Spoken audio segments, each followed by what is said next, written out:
Welcome to my another video. আজকে সকাল থেকে ভিডিওটা শুরু করছি।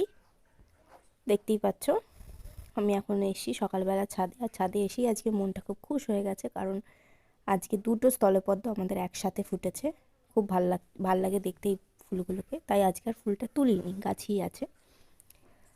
দেখতেই পাচ্ছ সব কাজ বাজ আমার হয়েও গেছে, স্নানও হয়ে গেছে। এখন চলে এসেছি ছাদে জামা কাপড় মেলতে। জামা কাপড় মেলা হয়ে গেছে, এখন নিচে নেমে চলে আসছি। আর আমাদের ছাদে অনেক গাছ আছে, সে আগের ভিডিওতেও দেখিয়েছি যে কী কী গাছ আছে আমার ছাদে। সবই আমরা তিনজন মিলে, আমি, বাবুদা, তোতন মানে আমার বর, আর আমার যা, আমরাই সবাই মিলেই বসিয়েছি গাছগুলো। দিয়ে চলে এসেছি ঘরে। ঘরে এসে এবার বডি লোশন আর একটা মিল্কের ক্রিম ইউজ করি আমি রোজ, তো সেটা মেখে মুখে এবার চলে যাচ্ছি নিচে রান্নার দিকে। যদিও এত তাড়াতাড়ি রান্না বসাইনি, আমি রান্নাটা বসিয়েছিলাম প্রায় 12:30 একটা দিক করে, কারণ খাওয়া হবে সেই 3টে করে, 3টে 3:30 করে। আজকে রান্না করব হচ্ছে বাটা মাছের ঝোল ডাঁটা আলু বড়ি দিয়ে, আর করব টাটকা মাছের তেল বেগুন আলু দিয়ে, আর করব মাছের মাথা দিয়ে বাঁধাকপি তরকারি। এদিকে মাছের তেলটা ভাজার জন্য পেঁয়াজ কাঁচা লঙ্কা দিয়ে দিয়েছি।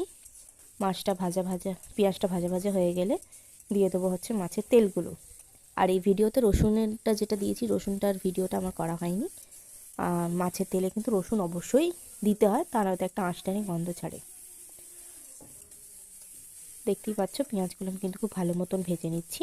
পেঁয়াজগুলো ভাজা হয়ে গেলে মাছের তেলগুলো দিয়ে দেবো, দিয়ে ভালো করে ভেজে। আর আমার বেগুন আলু দিয়ে ভাজা চচ্চড়িটা ভালো লাগে না, আমার মাছের তেল শুধু খেতে খুব ভালো লাগে, শুকনো ভাতে প্রথম পাতে মেখে খেতে। তাই আমি আমার মতো তেল তুলে নেবো, দিয়ে আমার আর আমার বরের আর আমার শ্বশুরের তরকারিটা করব। আর মাছের তেলের মধ্যে বেগুন আলু দিয়ে করব। বেগুন আলুর সাথে শিমও দিলে খুব সুন্দর লাগে, শিম একটু কড়াইশুঁটি শীতে। আর যে কড়াইশুঁটিগুলো রান্নায় আমি দিতেই ভুলে গেছি, বাঁধাকপি করেছি, বাঁধাকপিতেও আমি কড়াইশুঁটি দিতে ভুলে গেছি একদম। এই দেখো তেলটা কিন্তু ভাজা হবে ভালো মতো, তেলটা দিতেই কিন্তু তেলের সাথে জল আর তেল সব একদম ছেড়ে দেয়। কতটা পরিমাণে হয়ে গেল তেল, তখন কিন্তু কড়াই একটুও তেলই ছিল না আমার। ভালো করে ভাজবো। আর এর মাঝখানে আমি রসুনটা দিয়ে দিয়েছিলাম, বাট আমি ভুলে গেছিলাম রসুনটার ভিডিও করতে। এই দেখো ভাজা চচ্চড়িও কিন্তু আমার প্রায় হয়ে এসেছে। আর একটু ঢাকা দিয়ে বেগুন আলুটা আর একটু সেদ্ধ সেদ্ধ করেই নামিয়ে নেব। আর আমার ভিডিওগুলো কেমন লাগছে তোমরা কিন্তু কেউ কমেন্টে জানাচ্ছই না। কমেন্ট করে প্লিজ জানিও আমার ভিডিওগুলো কেমন লাগছে। জানি আমি অত বড় বড় ইউটিউবারদের মতো অত সুন্দর করে কথা সাজিয়ে গুছিয়ে বলতেও পারি না, বা অত সুন্দর হয়ও না, তাও তোমাদের সাপোর্ট আমার দরকার। এই দেখো এদিকে আমার বেগুন আলুটা ভাজা ভাজা হয়ে গেছে। এদিকে বাটা মাছগুলো ভাজতে দিয়ে দিয়েছি, আর বাটা মাছের জন্য পেঁয়াজ টমেটো কুচি করে রেখে দিয়েছি। আর এদিকে একটা মশলা তৈরি করে নিচ্ছি, আদা রসুনের পেস্ট, জিরে গুঁড়ো, ধনে গুঁড়োটা একটু পরিমাণে বেশি, হালকা একটু কাশ্মীরি গুঁড়ো লঙ্কা আর হলুদ। এ দেখো কালো জিরে দিয়ে পেঁয়াজ, একটা ছোটো শুকনো লঙ্কা আধখানা, আর ভালো করে ভেজে পেঁয়াজ টমেটোটা দিয়ে দেবো, দিয়ে ভেজে এই দেখো আলু আর পেঁপেটা দিয়ে দিলাম। পেঁপেটা কিন্তু সেদ্ধ হতে সময় লাগে, আর নতুন আলু দিয়েছি, সেটাও সেদ্ধ হতে জানোই সময় লাগে। আর বড়িটা ভাজতে ভুলে গেছিলাম বলে এদিকে ছোটো গ্যাসে ভাতটা নামিয়ে বড়িটা ভেজে নিচ্ছি। বড়িটা প্রায় সময় আমি ভাজতে ভুলে যাই, এত ভুলোমন হয়েছে আমার আজকাল। এদিকে এই দেখো বাঁধাকপির জন্য মাছের মাথাটাও ভাজতে দিয়ে দিয়েছি। আর এদিকে ভালো করে পেঁপে আলুটা ভেজে নিচ্ছি। পেঁপে আলুটা ভাজা ভাজা হয়ে গেলে যে মশলাটা বানানো আছে সেই মশলাটাও দিয়ে দেবো।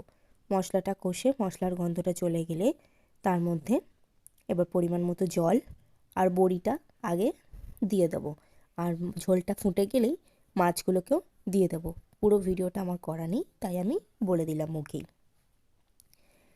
আর হ্যাঁ, ডাঁটাটা পরে দেবো, নইলে ডাঁটা আবার তেলে দিয়ে ভাজলে পরে ডাঁটাটা একটু ছিবড়া মতো হয়ে যায়। ডাঁটাটা পরে দিলে পরে ডাঁটাটা খুব সুন্দর জুসি জুসি সেদ্ধ হয়, মানে ভেতরে ঝোলটা ঢোকে। এদিকে বাঁধাকপির জন্য কালো জিরে, একটা আধখানা শুকনো লঙ্কা ফোড়ন, পেঁয়াজ কুচি, টমেটো কুচি আর কাঁচা লঙ্কা একটা চিড়ে দিয়ে দেবো। আর বাঁধাকপিটা আমি আগে থেকেই সেদ্ধ করে রেখে দিয়েছি, সেদ্ধ করে জলটা ফেলে রেখেছি, যাতে একটু তাড়াতাড়ি হয়ে যায়, নাহলে বাঁধাকপি হতে একটু সময় লাগে তার জন্য। আর বাঁধাকপির জন্য একইভাবে আদা রসুনের পেস্ট, একটুখানি কাশ্মীরি গুঁড়ো লঙ্কা, সামান্য পরিমাণে ম্যাগি মশলা, জিরে গুঁড়ো দিয়ে পেস্টটাকে আমি তৈরি করে রেখে দেবো। দিয়ে কাজ করতে করতে ফোন খালি এদিক সেদিক রেখে দিচ্ছিলাম। এই দেখো বাঁধাকপিটা কিন্তু আমার সেদ্ধ করে ঝুড়িতে জল ঝরানো ছিল। পেঁয়াজগুলো ভাজা হয়ে গেলে বাঁধাকপিটাও কিন্তু দিয়ে দিলাম। আর তারপরে শেষে মশলাটা দিয়ে মাছের মাথাগুলো দিয়ে ভালো করে আবারও খানিকক্ষণ ভাপিয়ে তাহলেই আমার রান্না রেডি হয়ে যাবে। আর এদিকে দেখতেই পাচ্ছ চলে এসেছি ছাদে। ছাদে এসে পায়রাকে বড়দা খেতে দিল উপরে চিল ছাদে। পায়রাগুলো খেতে এসে তাই ভাবলাম একটু ভিডিও করি। আর এদিকে পেখম আমরা সবাই ছাদের মধ্যে গল্প করছিলাম, কারণ রোদ্দুরটা পোয়াতে ভালো লাগে। আর আজকে সবাই ছাদেই আমরা খাওয়া দাওয়া করেছি। আমরা মানে আমি আর বড়দারা করেছি খাওয়া দাওয়া ছাদে। রোদ্দুর পোয়াতে পোয়াতে ছাদে খেতে বেশ ভালোই লাগে। পায়রাগুলোকেও ওপরে খেতে দিয়েছি, ওপরে পায়রাগুলো খাচ্ছিল, নিচে খাচ্ছিলাম আমরা। চিল ছাদে পায়রা খাচ্ছিল আর নিচে আমরা। দেখতেই পাচ্ছ কত পায়রা, একদম ঝাঁক ঝাঁক পায়রা চলে আসে খেতে। গম আর চাল দেওয়া হয়, সেগুলো খেতে আসে। রেশনের যে গম চালটা পাওয়া হয় সেগুলোকে আমরা আর কিছু করি না, সেগুলো আমরা ওদের জন্যই রেখে দিই।